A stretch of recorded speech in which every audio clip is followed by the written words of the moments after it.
what's our answer to this? Well, one answer is to think about the ACT approach.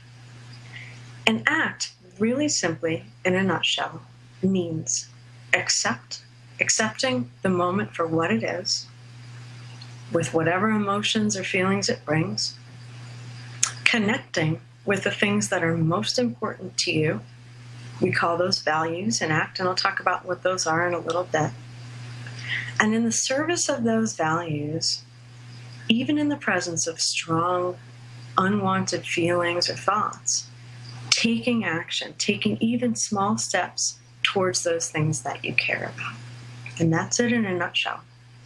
And I love this little picture on the slide. Life begins at the end of your comfort zone, because that is indeed where ACT picks up and other interventions leave off.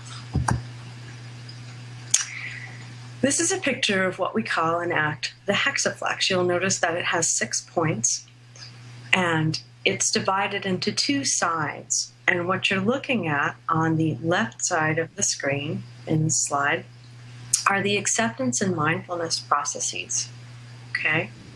These are processes that help parents focus on accepting difficult emotions, on staying and contacting the present moment, just as we did at the very beginning of this talk. That getting centered exercise that we did was an example of an exercise to shape in parents present moment awareness.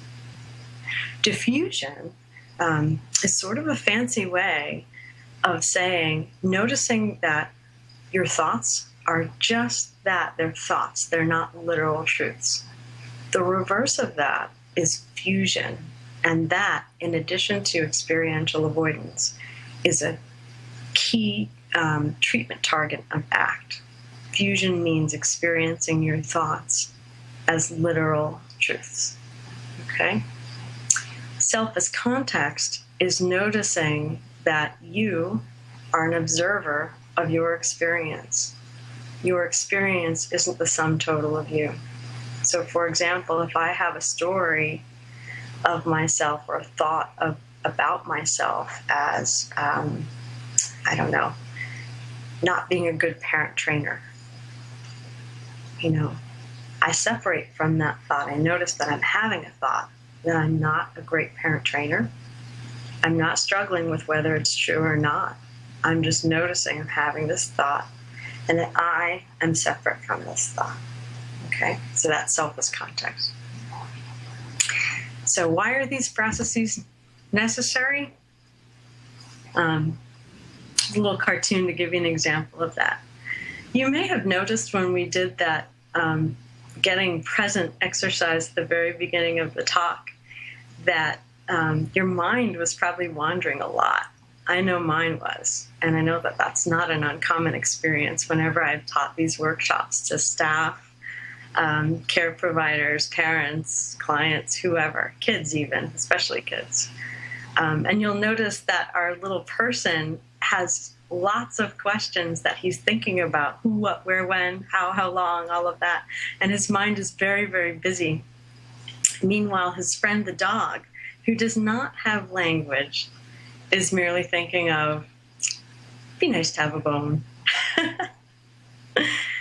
Okay? So one of the things that we can help parents with is slowing down and noticing the stream of thoughts and how those thoughts occur for us and the psychological properties or functions of those thoughts that they have with us. So, for example, if I have a negative thought about myself, like, wow, I look silly on this webinar, that might organize my behavior such that I am going to fix my hair and see if I'm smiling the right way and am I sitting up correctly. And I'm going to lose my focus on actually what I'm saying to you folks, okay? So that pulls me up and out of the present moment. Now, when that happens to parents, guess what? That's not so helpful, because a sensitive, responsive parent needs to be more aware of many things that are going on for their child in that particular moment. If they're stuck in their minds, listening to this stream of thinking, as our friend in the cartoon is, that pulls them up it gives them less contact to other stimuli that may be useful in organizing their behavior in different ways.